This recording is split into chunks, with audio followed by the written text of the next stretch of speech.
is a adapter that I made for a Strikemaster Mora. This is a 7-inch, and these blades are about, I think I put them on in January or February of last year.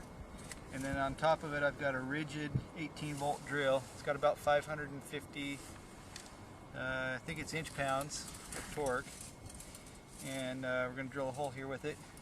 Matt's got a Eskimo Stingray S33. That's a 10-inch? 8-inch. 8-inch. And how old are the blades? About a year old. About a year old, okay. Alright, whenever you're ready.